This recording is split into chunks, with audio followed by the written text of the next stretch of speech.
On a quiet summer Sunday, the Chief Justice of the United States stood peering out the sixth-floor window of the School Book Depository building. Just 7 months before, an assassin had waited at the same window to kill President Kennedy. Chief Justice Warren was one of several Warren Commission members to visit the assassination site. He spent 2 hours in the building to see with his own eyes the places he had heard about from witnesses. Then the Chief Justice did something unexpected and unprecedented in American history. He went to the Dallas County Jail to visit Jack Ruby, a man whose case may someday reach the Supreme Court. For 3 hours, Justice Warren questioned Ruby. He apparently came away satisfied that Ruby had not known or seen Oswald before the assassination. Everything pertaining to what's happening has never come to the surface. The world will never know the true facts of what occurred, my motives. The people that had so much to gain and had such an ulterior motive for putting me in a position I'm in will never let the true facts come above board to the world. Now these people are in very high positions, Jack? Yes. I welcome this kind of examination. I am paying for this microphone. What difference does it make? I'm as mad as hell, and I'm not going to take this anymore. I'm just a patsy. Not a Pax Americana, enforced on the world by American weapons of war. Wherever there's a cop beating up a guy, I'll be there.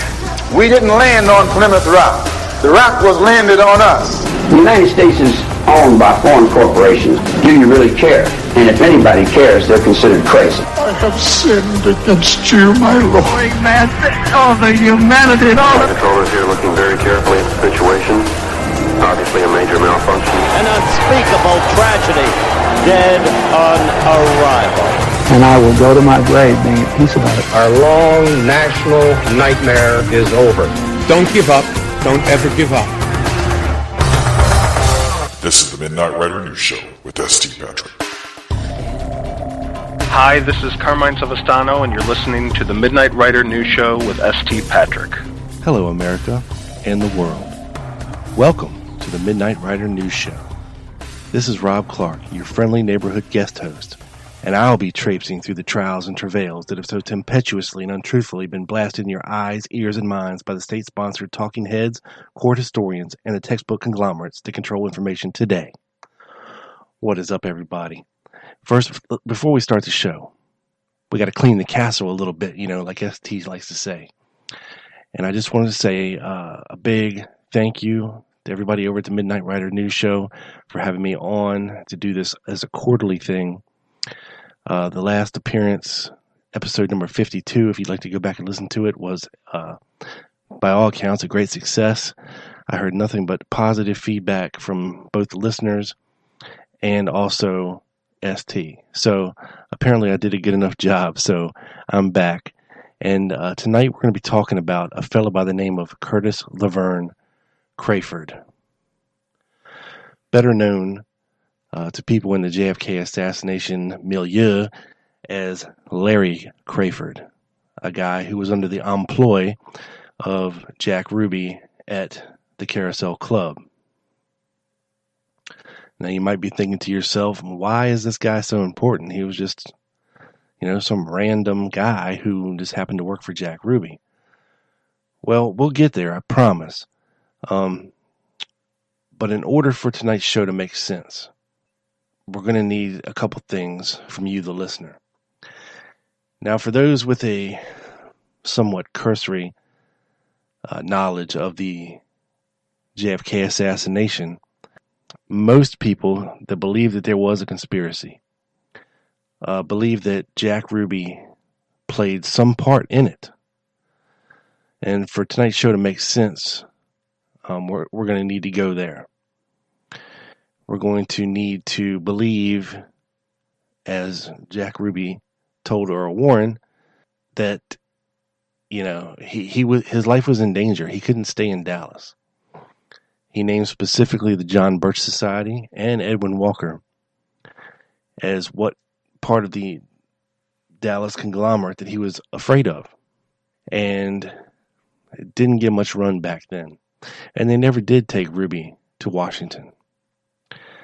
He ended up dying, in fact, in early 1967 from cancer while he was awaiting a new trial.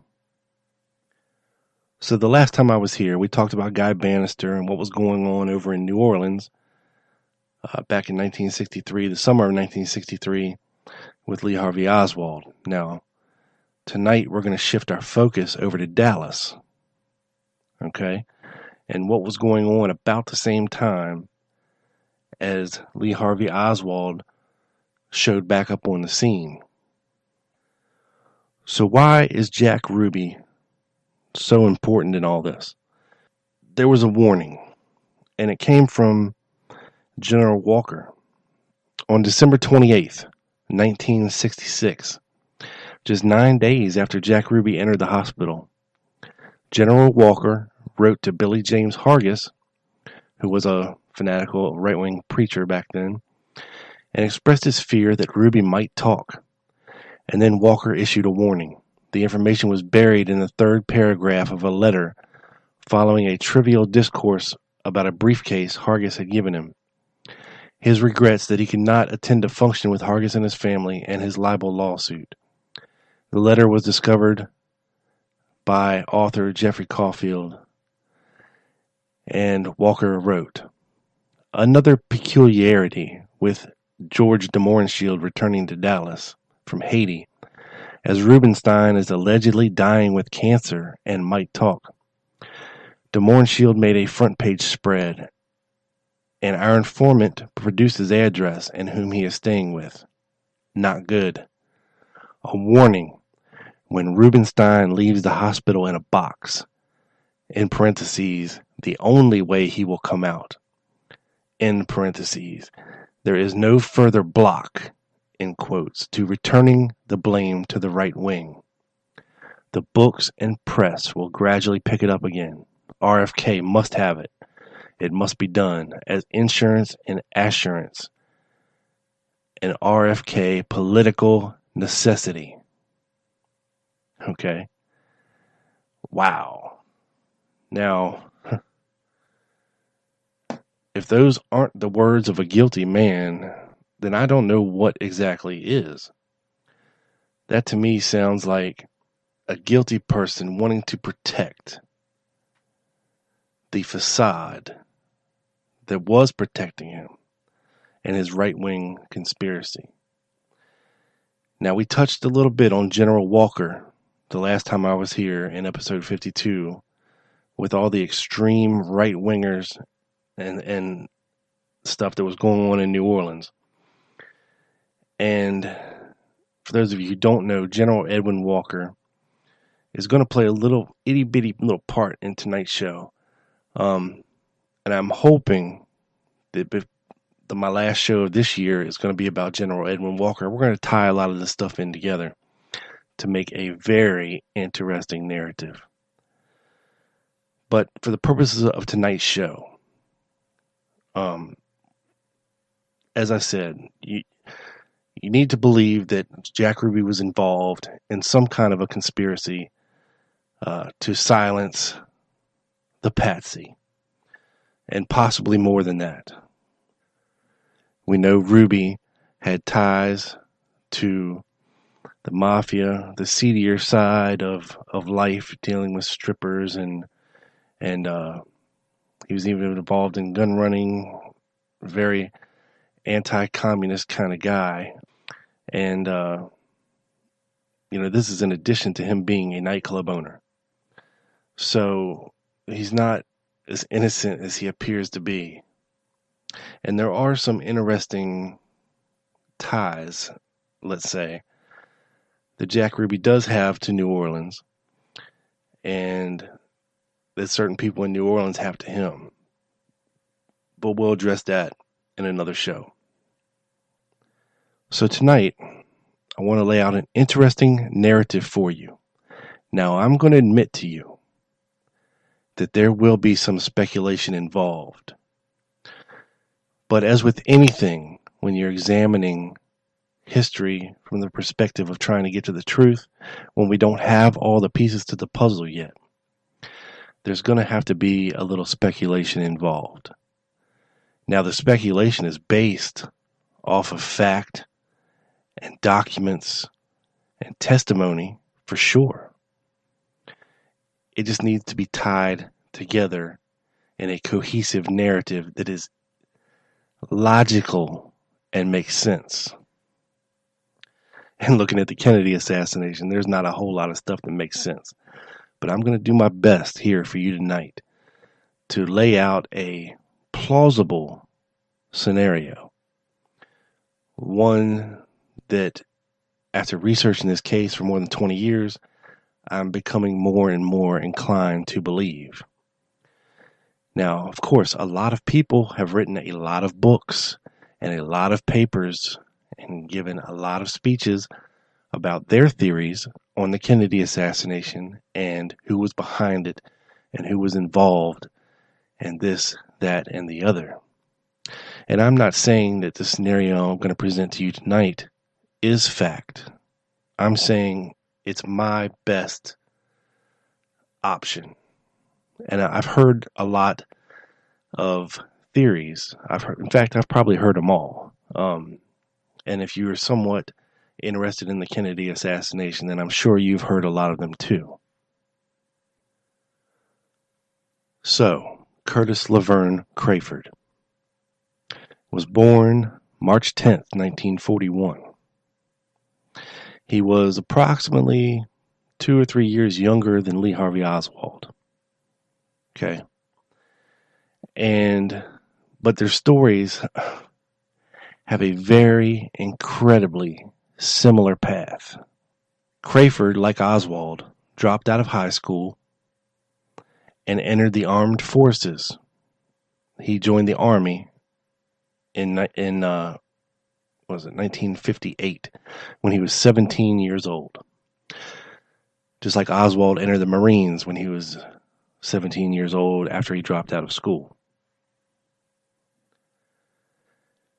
He served in the Army for a short time and was given a general discharge. I believe it was an honorable discharge or other than honorable, but it wasn't dishonorable discharge. I believe it was medically related. Crayford had served, in fact, in his time in the Army in West Germany, which just happened to be where General Walker was the field general. Now, the reason that General Walker was relieved of his duties and kind of disgraced, if you will, he was indoctrinating his troops that he was in charge of with anti-communist propaganda and extreme right-wing propaganda while he was the general in West Germany. And Crayford just happened to be there at the time. So that's a little odd connection there. Now, Curtis wanted to join the Army and follow in the footsteps of his brother, a guy by the name of Edward Crayford. Much like Lee Oswald wanted to follow in the steps of his older brother Robert, who had joined the Marines a few years earlier. Now, when Larry Crayford was interviewed by a researcher, Peter Whitney, he told Whitney that while in Germany, he served 14 months in West Germany because of a medical problem of some sort. Despite having messed up, as he put it to me, he claimed to have been selected for several covert operations as a demolitions expert, which took him over the Berlin Wall as well as into Southeast Asia, presumably either Laos or Vietnam. He even showed me a scar on his leg, which he treated as a badge of honor related to one of these operations. Crayford was vague about whom he was working for, but emphasized to me that there would be no written records related to his covert operations. Although I didn't think to ask him, Curtis likely bragged about his intelligence experience while working for Ruby. So there might just be a little more to this fellow Larry Crayford than we've been led to believe. If he was working on special covert ops while he was in the Army. He did often brag that he was a crack shot, which means he was pretty good with a rifle, which led some to believe and speculate over the years that he had some involvement in the Kennedy assassination, such as the whole deal with Julia Mercer, possibly seeing Jack Ruby dropping off a guy on the grassy knoll, which some speculate could have been Larry Crayford. Now, what's interesting about Larry Crayford is that he was about the same age as Oswald. He was about the same build as Oswald. And he looked like Oswald. In fact, when Ruth Payne saw this guy, she said, "Oh my God, that guy's a dead ringer for Lee Harvey Oswald." And I believe that a lot of the sightings of Oswald and Ruby together prior to the assassination, and also sightings of Lee Harvey Oswald on November 22nd, 1963, when we know he was somewhere else, could have been Curtis Laverne Crayford. We've heard the stories from some of the guys shooting at the Sportsdrome rifle range who claimed that there was a fella using the name Oswald who was brazenly shooting at other people's targets, and acting like a real, trying not to curse on your show, ST. He was acting like a real maniac. Well, not maniac, but just a real gruff kind of guy who just didn't really care a lot about what he was doing. We've heard the stories of Lee, quote, Lee Harvey Oswald going to test drive a car at a dealership there in Dallas and taking the guy on a pretty wild ride. Now we know Oswald didn't drive, didn't have a license. So who was this guy? And he told the guy, he said, "Well, I'm going to be coming into some money soon. Maybe I'll come back and buy this car."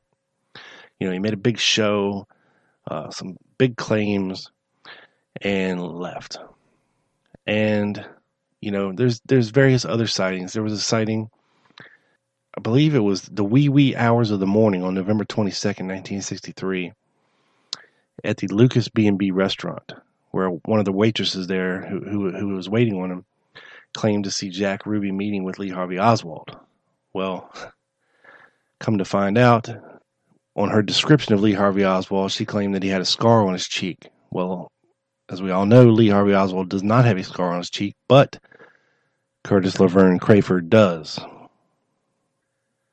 People tell stories of seeing Lee Harvey Oswald in the Carousel Club with Jack Ruby before the assassination, which could easily be explained away as being Larry Crayford. So getting back to Crayford's history a little bit, how did Crayford end up in Dallas under the employment of Jack Ruby? Well, after he was given his discharge, he traveled back to the United States, where he settled in the San Francisco area. Now, Crayford had ties to Dallas, Oregon, which gets very confusing if you read his Warren Commission testimony, because they always ask the question, well, was it Dallas, Oregon, or Dallas, Texas? Oregon or Texas? Was this Oregon or Texas? Was this Texas or Oregon? Very confusing. But it's in the southern part of Oregon, pretty close to San Francisco. So in the early 60s, his brother was living, I believe, somewhere in the Los Angeles area, somewhere in Southern California. Larry is up in Northern California, and he was working for organized crime, basically. Muscle.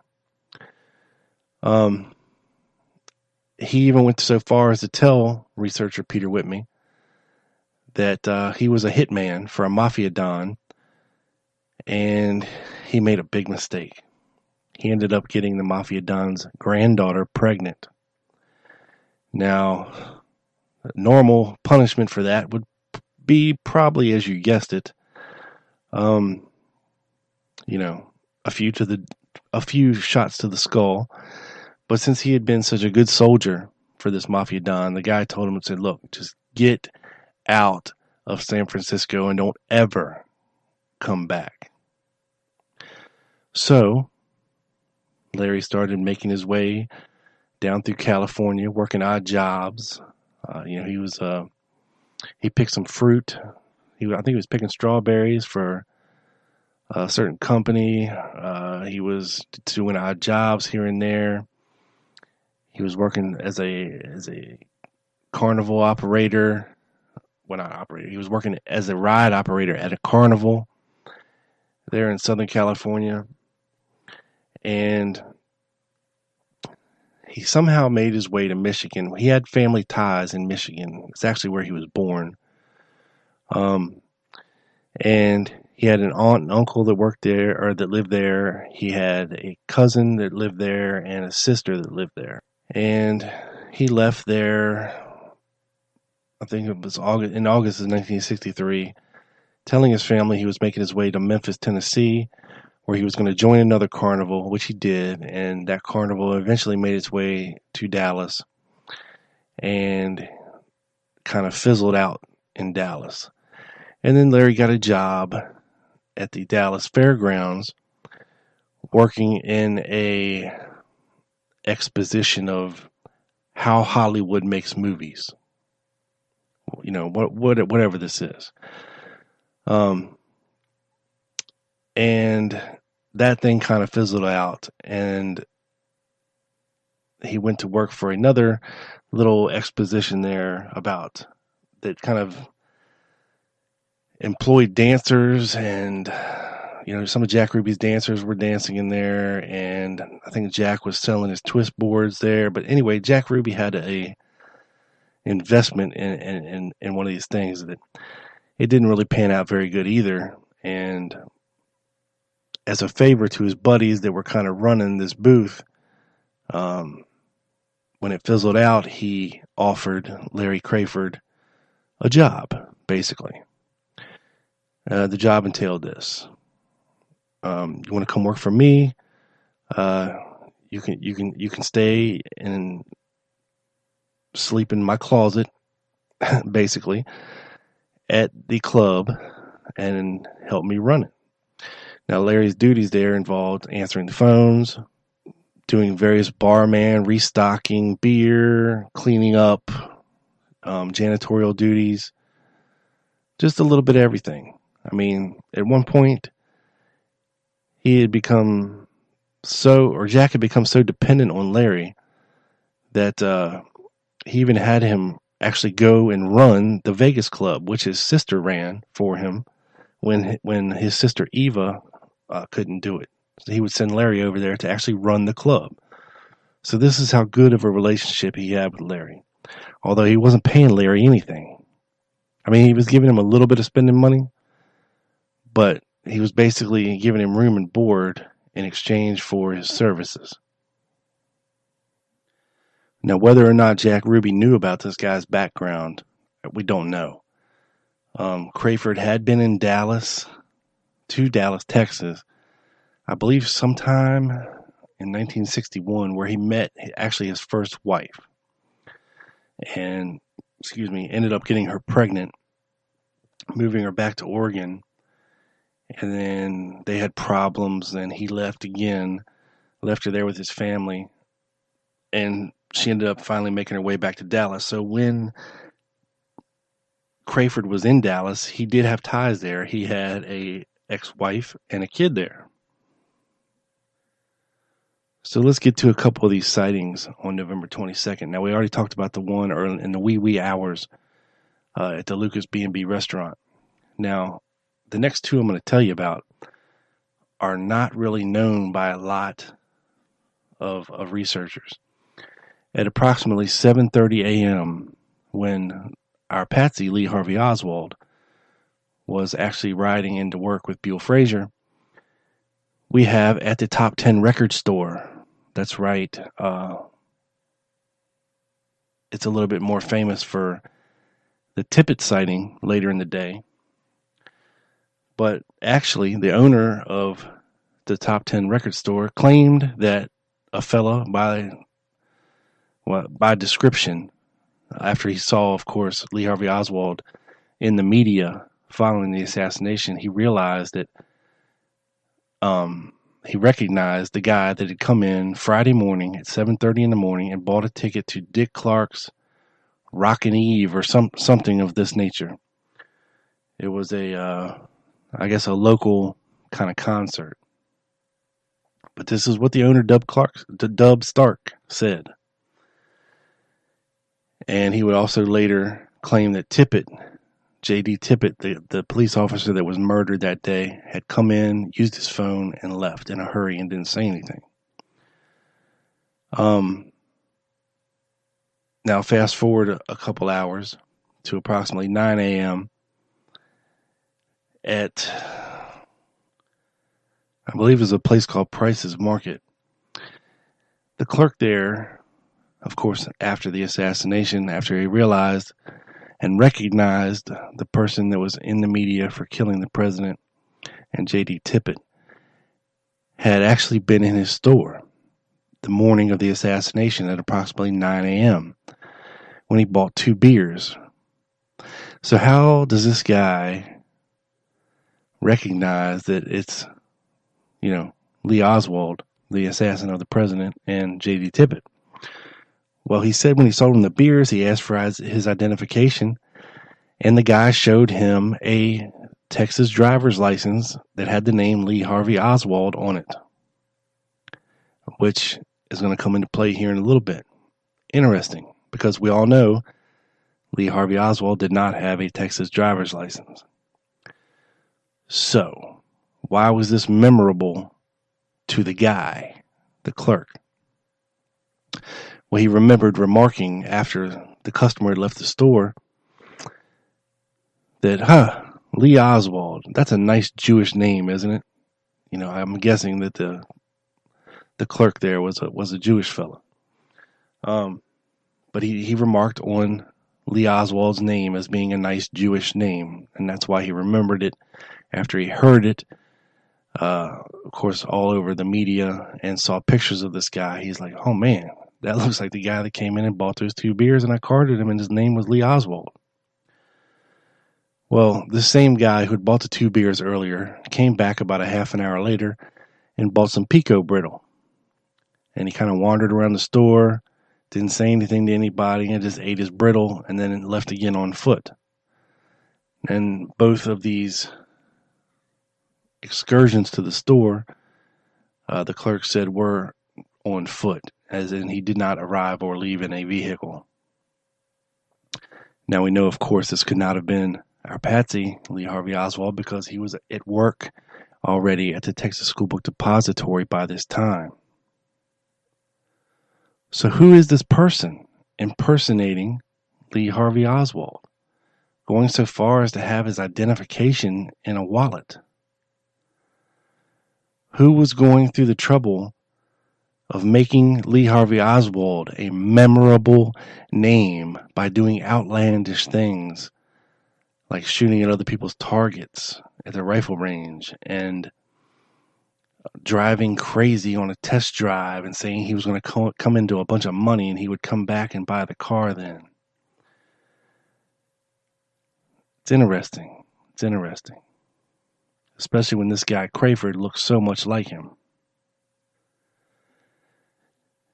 Now, there's been much speculation online as to the validity of whether or not there was a wallet found at the Tippit murder scene that contained Lee Harvey Oswald identification. And there is news footage from the day where it appears that the officers are examining a wallet. Now, why is this a problem? Well, when Oswald, the real Oswald, was arrested at the Texas Theater and taken down to the police station, he had a wallet on him. And we know this because Gerald Hill, who was in the car with him, pulled it out of his pocket and was looking through his identifications, where he noticed that Oswald had identification for a fellow by the name of Alec Heidel in his wallet, along with Lee Harvey Oswald, and he asked him, which one are you? Are you Lee Oswald or are you Alec Heidel? And Oswald told him, well, you're the cop, you figure it out. So, so there's that. So where does this other wallet come into play at?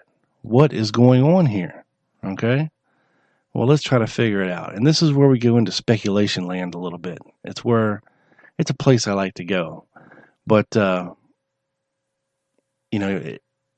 you're looking for a plausible narrative that ties all the events together, of the pieces of the puzzle that we know. Now, follow along with me here, if you will. I believe from J.D. Tippett's actions that day that he was actively hunting for Lee Harvey Oswald.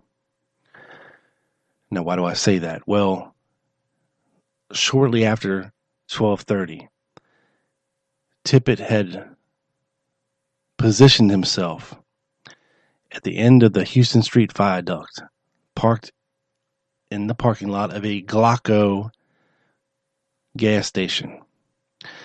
He was witnessed by several people there, and he stayed in the parking lot for approximately 10 or 15 minutes before burning rubber out of there and heading somewhere.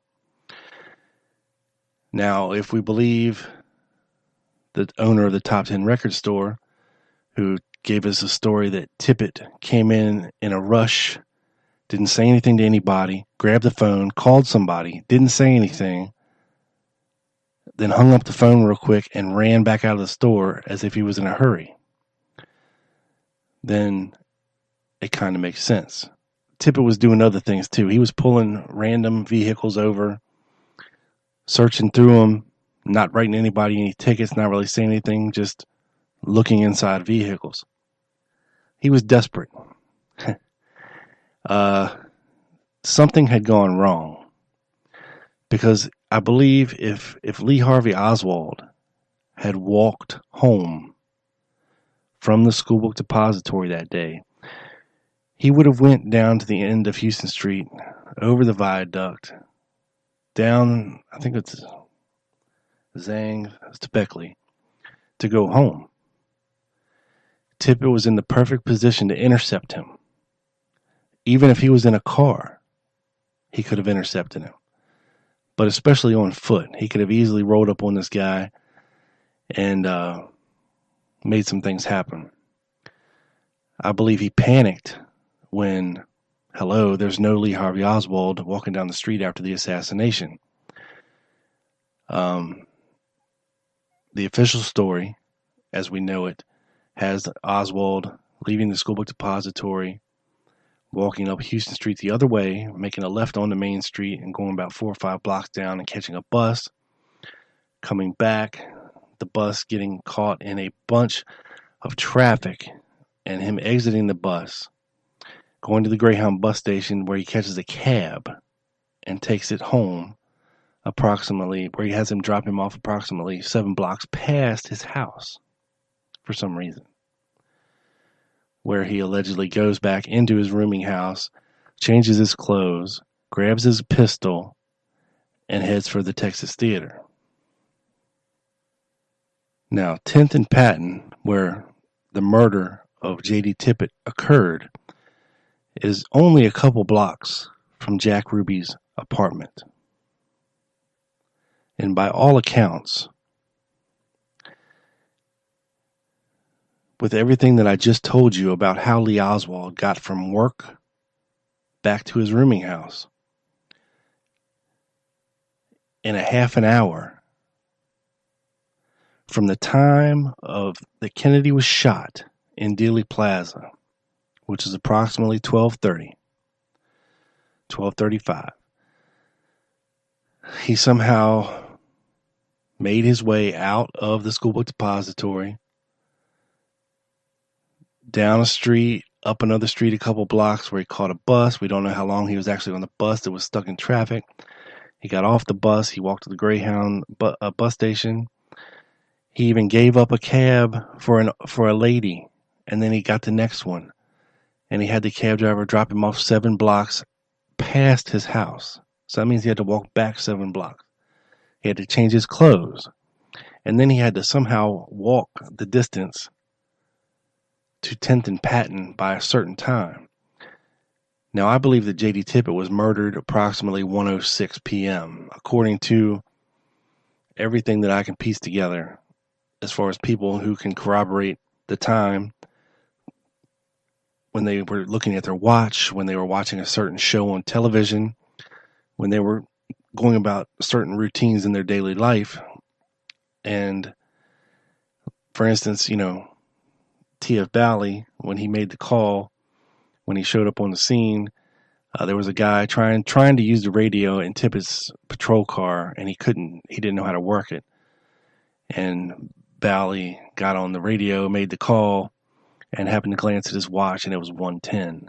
So there'd been a couple things transpiring before he actually showed up on the scene and actually made the call and then looked at his watch. So there was another witness who said, that she knew because her show was coming on, and then she heard the shots and happened to look up at the clock and it said 1:06. So that's where I'm guessing it is. So there's no way, at least to me, that Oswald could have made this trek from the school book depository back to his rooming house and then all the way to 10th and Patton in 35 minutes. It's impossible to do. So, if it's impossible for the real Oswald to be there, that means somebody was impersonating him. So let me give you this scenario for a minute. Okay, say Larry Crayford is bebopping down the street, wherever he's going, leaving Jack Ruby's house, maybe going to the Texas Theater, maybe not. He's walking down the street. Now, Tippit doesn't know who this guy is, and this guy, Crayford, doesn't know who Tippit is. All Tippit knows is he's supposed to kill Lee Harvey Oswald. Now, maybe he's seen a picture of the guy, or maybe he was just given a vague description, 5'10", dark hair, slender build, blah, blah, blah, blah, blah, white, But anyway, say he sees Crayford walking down the street and pulls up to the curb and says, "Hey, buddy, how you doing?" Crayford stops and leans in the cop window. "Yes, sir, I'm doing fine." Say Tippit says, "Look, hey, I'm looking for a certain guy that kind of fits your description. You mind if I see some identification?" So Crayford, knowing that the wallet he has is not his, doesn't contain his identification, it's somebody else's, he says, "Sure, here you go. Here's my ID." And as soon as Tippit looks at it and reads it, he sees Lee Harvey Oswald. Now, this evokes kind of a reaction from somebody who's been panicking for the past half an hour hunting this guy, to which J.D. Tippit starts to exit his vehicle. And as he's exiting his vehicle, he starts pulling his gun. Now, say Crayford, who has been military trained, who was a hitman, sees the look in Tippit's eye and the fact that he's pulling his gun as he's getting out of the car. Maybe Crayford just happened to be a little quicker shot. Maybe as he's standing there talking to the cop, he's got one hand in his pocket on his gun. So when Tippit exits the vehicle and pulls his revolver, Crayford shoots across the hood of the car. Boom, boom, boom. 3 shots to the chest. Now, witnesses that saw this occur claim that, of course, yes, he was shot across the car. Well, whoever this guy was walked around the car, and as J.D. Tippit is laying in the street, dying and bleeding, puts another one in his head, just as a coup de grace, what we like to call a make sure shot that this guy is dead. You know, people sometimes survive chest wounds, but rarely 3 chest wounds and a head wound, you're not getting back up.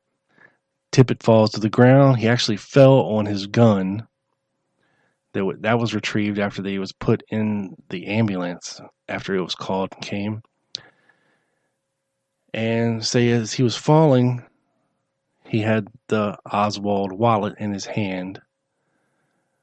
And maybe it fell on the ground. Maybe he fell on it too. Maybe it fell into the car. Maybe it was on the ground. Maybe Crayford at that point didn't really give a crap about the wallet because it didn't contain his identification. It contained some other guy's identification. Somebody he may not even have known who they were or why he was even had their identification or why he was doing these crazy things to make this guy memorable. Now, as the shooter of J.D. Tippit made his way hastily away from the scene, he discarded a white or gray, light gray Eisenhower type jacket. Now, this was examined, of course, by Marina, who claimed that she never saw Lee Oswald with a jacket like this. By all accounts, the jacket that Oswald had worn to work that day was found in the school book depository. And it was like a navy blue peacoat type thing. A little bit of a heavier material than a lightweight Eisenhower jacket. Now, this jacket, upon further inspection, contained 2 dry cleaner tags in it. Now, after the assassination, the FBI went to over 700 dry cleaners in the area of Dallas, Texas, and New Orleans, and could not find a dry cleaner, of course, that matched with the tags in the jacket. Now, the jacket itself was apparently made in California for a certain department store. You know, I guess back in the day, you know, places like JCPenney's or Leggett's or, you know, Don Byers men's store, you know, they would have their own clothes made by clothiers. You know, everything just doesn't come from China like it does today. So one would have to assume that whoever wore this jacket purchased it in California at some point. Now, we do know that, of course, Oswald did spend a little bit of time in California, so it is possible while he was in the Marines that he could have bought this jacket. But like I said before, Marina never saw it on him.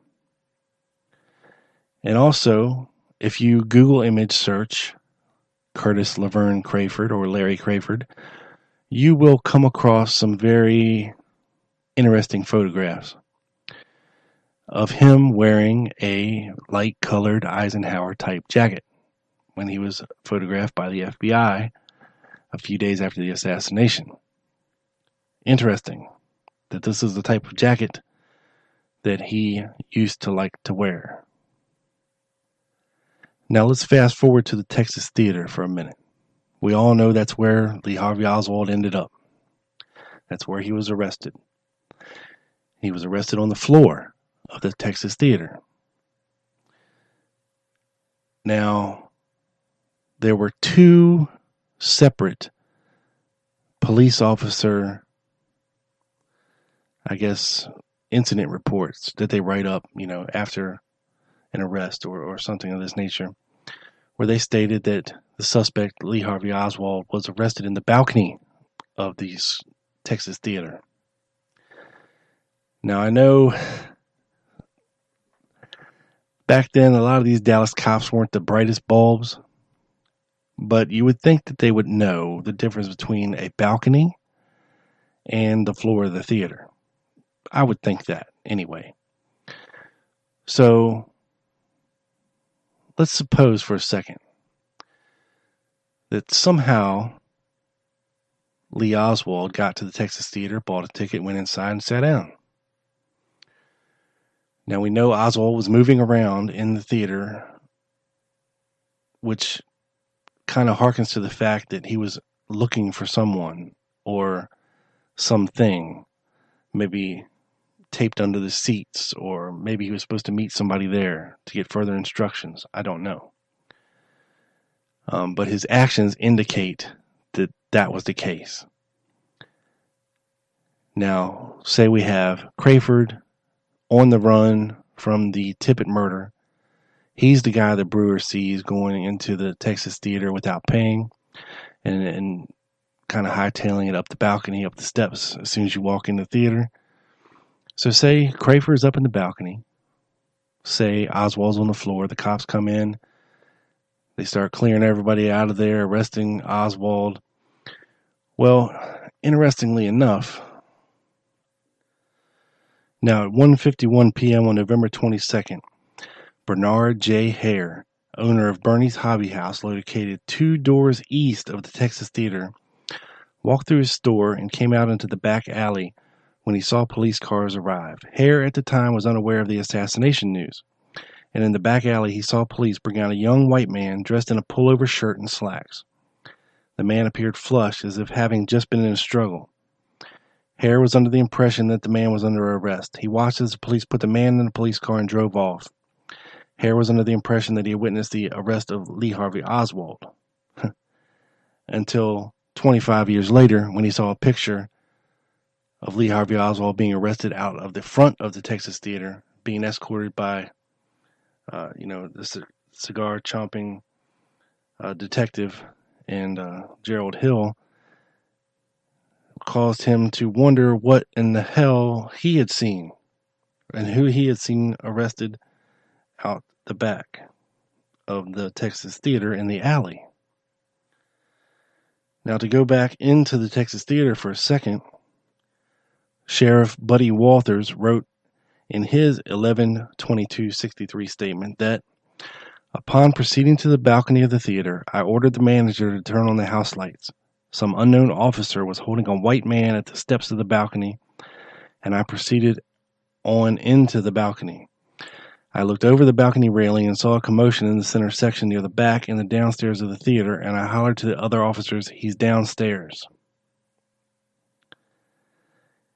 Here's what he later told the Warren Commission. We got back in the car and got the call to go to the Texas Theater, that the suspect was in the balcony of the Texas Theater.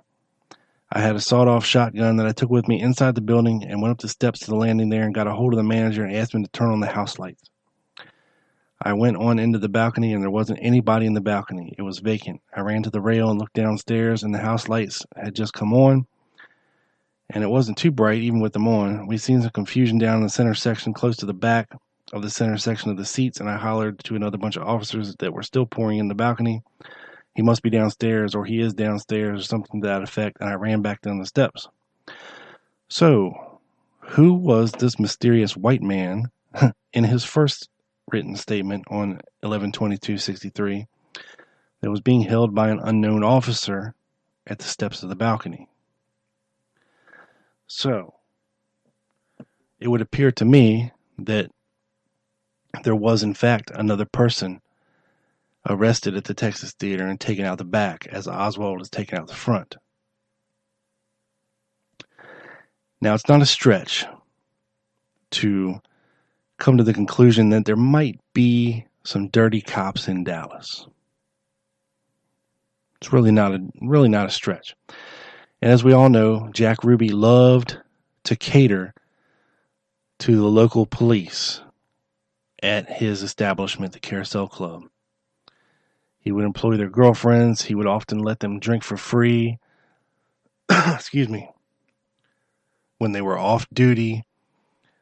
He loved having cops around his establishment and being on their good graces. And this would allow him to really get to know a lot of members of the police and also know which ones could probably be persuaded to do a little favor for you, if you know what I'm saying. Because look, back then, being a police officer was no different than being a barber, than being a farmer, than being a banker. It was just a job. It wasn't anything special. They weren't making a lot of money. In fact, a lot of these cops had to take on second jobs as bouncers or doormen at clubs and restaurants, throughout the city. A lot of these guys were working with a lot of these bars to turn the other cheek and say, look, hey, you slide me $100 a month, you can stay open until 2 o'clock instead of 1 o'clock and keep serving alcohol, and I'll make sure nobody bothers you. Things like this. These cops were doing whatever they had to do to get by and, to earn a living. So I'm speculating that maybe a cop friend of Jack Ruby's got Larry Crayford out of the theater and took him back to the Carousel Club and dropped him off as the assassin is found in the theater and taken out the front, and the rest is history, as we know. So, what's the rest of the story? Well, we all know Jack Ruby had some crazy, crazy times from the time that Kennedy was killed and the time that he shot Lee Harvey Oswald.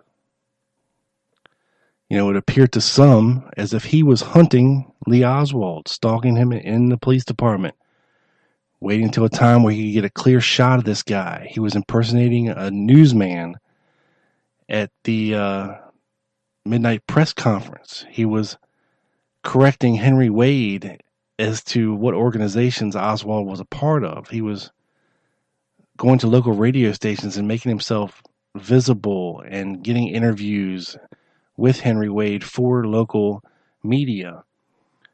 Just very odd behavior until, of course, on Sunday, the 24th, he finally managed to get into the basement of the police department and shoot Lee Oswald as he's being escorted to the county jail. And with security as tight as it was, how did this get facilitated?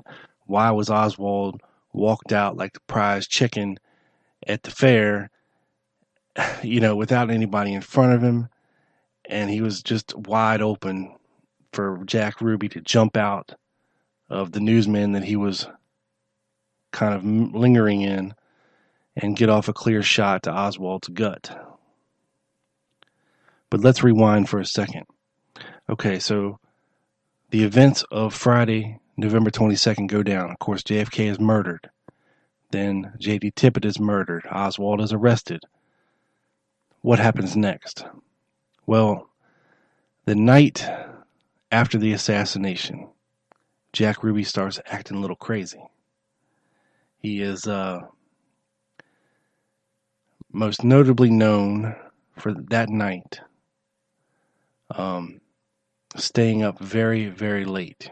He, in fact, has an almost 3-hour conversation with a police officer, Dallas police officer named Harry Olson, whose wife, I believe it was Kathy Kay, worked as a dancer in Jack Ruby's nightclub until approximately 3 or 4 in the morning.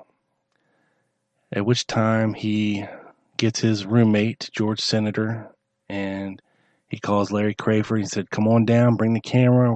We got to go do some stuff." And the story is that they went riding around and taking pictures of extreme right-wing billboards that said "Impeach Earl Warren." They were taking pictures of the post office boxes that were rented by the committees that were putting ads in the paper and paying for these billboards. And Jack Ruby was concerned because they were tied back to a guy with a Jewish name named Bernard Weitzman. And for some reason, Ruby was concerned about it being tied back to the Jews, which wasn't the case. But why is he photographing extreme right-wing propaganda, so soon after the assassination? It's very odd behavior. So then, after they do that, they go back to drop Larry off. Him and George go back to their apartment. And he's been asleep for about an hour when Crayford says that he calls Jack Ruby because his dog is out of dog food. So he calls to ask Jack Ruby if he can take some money out of the register and go get his dog some dog food. Now, apparently, Jack wasn't too happy about being woken up after an hour after the long day that he had for being up for so long. And him and Crayford had words, and shortly after this, Crayford said, "You know what? Screw this guy. I'm grabbing some money out of the register," and he proceeds to hitchhike his way back to Michigan to go see his sister, Cora Belle Ingersoll. Now, while he was in Harrison, Michigan, on that occasion, Crayford said that he had been employed by Jack Ruby at the Carousel Club in Dallas, Texas. In addition to being a bookkeeper and janitor for Ruby, he worked the lights during the floor shows, but got tired of watching naked women. Yeah, right. Crayford also claimed that he served as Jack Ruby's personal secretary, and he had coffee with Ruby in his office, and he and Ruby occasionally sat at the end of the bar near the rear door of the Carousel Club and talked. According to Mrs. Cascadian, these statements by Crayford were apparently designed to demonstrate that Crayford was not only an employee but also a buddy of Ruby. 2, Crayford gave the impression that his employment by Ruby was a big deal, in quotes, and it had been an honor to work for him. So basically, he's trying to make himself look like a big shot, in front of his sister and family when he finally made his way to Michigan. In Miss Cascadian's opinion, Crayford exhibited an indifferent attitude toward the assassination of the president. While Crayford was visiting Miss Cascadian's parents in Harrison, November 26 to 27, 1963, a considerable amount of time was being devoted by the television networks to the assassination and its aftermath involving Ruby's murder of Lee Harvey Oswald. Mrs. Cascadian, her parents, and her brother spent most of their time watching programs on television pertaining to the assassination. Crayford seemed mildly interested in these programs and spent some time upstairs reading comic books instead. This seemed strange to Miss Cascadian. She thought that Crayford should have an avid continuing interest in this matter because he was a buddy and former employee of Ruby. In Miss Cascadian's vernacular, Crayford seemed about as disturbed over the president's assassination as he would be over killing a cat. So, we have Larry Crayford hightailing it out of Dallas the day after the assassination, making his way up to Michigan, and within a couple of days he's at his sister's house and their family. And he's acting very strangely, as if he doesn't want anything to do, he doesn't want to see it, he doesn't want to be reminded of anything. He just wants to read comic books and be left alone. Okay. In summing up her impressions of Crayford, Mrs. Cascadian said he was nuts and he made her want to puke. This is direct quote from the FBI interview of Crayford's sister. Okay. She described Crayford as a loner, drifted around the country from job to job, and had no close friends or associates. He reportedly received an undesirable discharge from the United States Army. He was conceited and frequently bragged of his muscular strength and his excellent physique. He claimed to have an extensive knowledge of judo.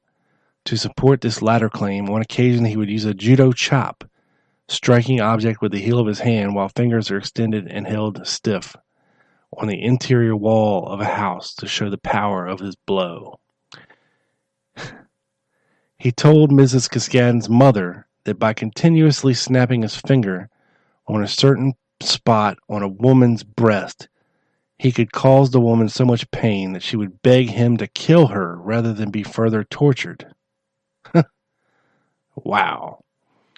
Mrs. Cascadden further stated that Crayford was oversexed and she never liked to be alone with him. Now, let me clarify, Mrs. Cascadden is Crayford's first cousin, his 17-year-old female first cousin. He always wanted to put his hands on her body, smell her hair, and try to kiss her, despite the fact that she was married, despite the fact that she was only 17, and despite the fact that her and Crayford were first cousins. At times, she said Crayford said he got the spirits so bad that he had to pick up the Bible and read from it. On such occasions, he would read in a mumbling fashion, and what he read cannot be completely understood by persons listening to him. This conduct on his part was not ostensibly in jest, but suggested religious fanaticism to Mrs. Cascadden. So, this is the type of guy we're talking about here, okay? He obviously had some issues. He was obviously a sick puppy. Could this guy indiscriminately kill? Sure seems to me. Now, when Peter Whitney talked to Crayford's brother about this whole hitman business in San Francisco in the early 60s, Crayford's brother backed him up on it and concurred that yes, in fact, Larry had worked for a mafia don as a hitman in the early 60s. So it's not out of the realm of possibility that this guy was doing some clandestine stuff in the Army. He was a hitman in the early 60s for organized crime, where he ends up working his way to Dallas, where he is found either by luck or something other than luck, where he manages to find and come across Jack Ruby, who just happens to be involved in this conspiracy and has a need for somebody just like Larry Crayford, who just happens to look a lot like Lee Harvey Oswald. So there you have it, folks. There you have my plausible scenario based on some facts that we do know. Now, a lot of people have different theories about the Tippit murder. And I'm not saying they're wrong and I'm right or anything like that. They just have a difference of opinion about what happened. It's hard to know the truth because, in my opinion, it couldn't have been Lee Oswald because he just didn't have time enough to get there and do it. Then you have somebody impersonating Oswald with his identification that morning. We have another wallet at the Tippit crime scene being found. We have 2 people arrested in the Texas theater. So, you got to tie a narrative to these events.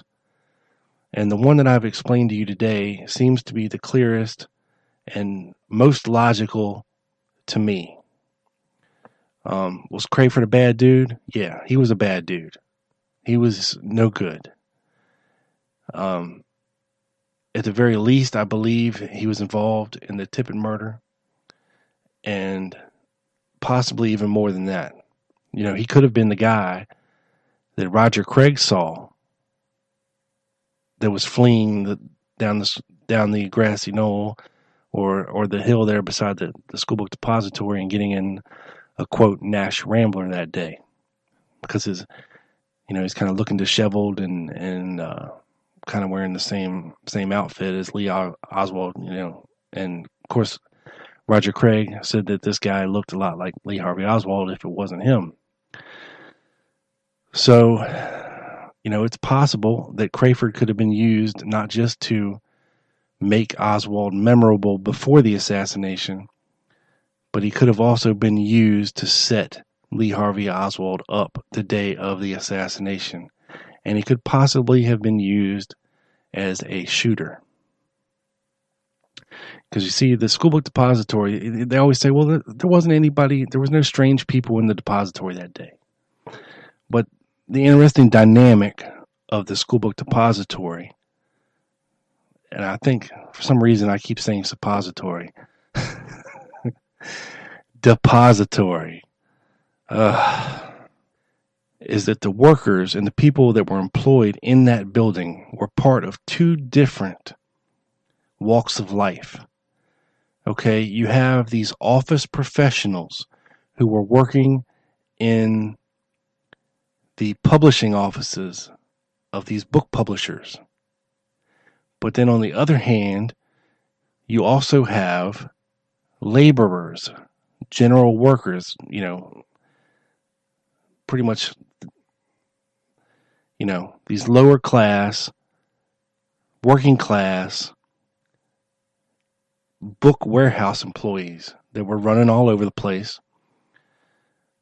And then you also had their management, who would have been in suits and ties. You would have the employees of the book manufacturers and publishers, likely in suits and ties, if not dress shirts.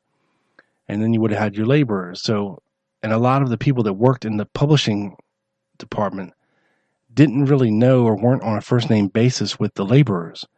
And vice versa, the laborers didn't really know or mingle with the people that were working for the book publishing place. But they're all housed in the same building. So it's not out of the realm of possibility that a guy who happened to look like a guy that worked in the building could get away with being in the building. It's not out of the realm of possibility. Or, it could have possibly been on the grassy knoll. Who knows? But I don't have the information or any proof of any of that. I'm just saying, at the most, this guy was more involved than we think he was. And at the least, I believe that the scenario that I set up for you here today is a very plausible one, and one that needs to be looked at a lot more. Because we need a narrative that explains these various Oswald sightings that could not have possibly been Lee Harvey Oswald. Because we know he was in a different place at a different time. We need something that explains this. And Larry Crayford explains a lot of it. He explains a lot of the Oswald Ruby sightings of them together. We didn't even get in today about the testimony of Carol Jarnigan, who overheard a conversation in the Carousel Club between Jack Ruby and a guy calling himself H.L. Lee, who basically they were talking about murdering John Connolly. Now, Carol Jarnigan was a respected attorney in Dallas at the time and really would have no reason to lie or make this story up. So it's the whole thing's very odd. Yeah. The only thing I can do is encourage people out there to do some more research into all this. You need something that explains another wallet. You need something that explains Lee Harvey Oswald identification. You need something that explains these other sightings on the day of the assassination that we know Lee Harvey Oswald was not that guy. We need an explanation for why another guy was arrested in the Texas Theater and taken out the back door. And when you tie all of these loose little pieces together, with a jacket that was made in California of a guy who murdered a police officer using a technique employed by hitmen to make sure somebody's dead. Okay, if this was just a scared kid who wanted to get his rocks off by killing a cop, he would have shot him 3 times and turned around and ran. But no, this guy kept his cool, and he made his way methodically around the car, looked down at the dying officer in the street, and put one in his head. And as he was running away saying, poor dumb cop, or stupid ass cop, or something like that. To me, it points in one direction. And that is to Curtis Laverne Crayford. And that's going to do it for today, folks. Make sure you're following and you're liking Midnight Rider News Show on Facebook. Make sure to give them your feedback at midnightridernews@gmail.com. And make sure you're following my boy ST on Twitter at MWN_ST Patrick. This will keep you up to date for everything that ST and the folks over at the Midnight Rider News Show are doing. And I highly encourage you to do so. You can check me out on Facebook as well. Just search for the Lone Gunman Podcast and find my page and give me a like. That's where you can find me, or feel free to subscribe on any podcatcher that you have handy. That's where you can find me. That's where I'm hiding. That's where I'll be. That's it for me. Listen for me in another 3. This is your boy, Rob Clark, for ST Patrick on the Midnight Rider News Show. Until next time, America and the world. You can contact ST Patrick by email at midnightridernews@gmail.com. Join us on Facebook at Midnight Rider News Show. Follow ST Patrick on Twitter at MWN_ST Patrick. We are LinkedIn at S.T.Patrick. And don't forget to follow Midnight Rider News on your YouTube, iTunes, Stitcher Radio, and many of your favorite podcast providers. This has been a production of MidnightRiderNews.com and ST Patrick. Copyright 2018. All rights reserved. We'll see you next time, and be good to the night.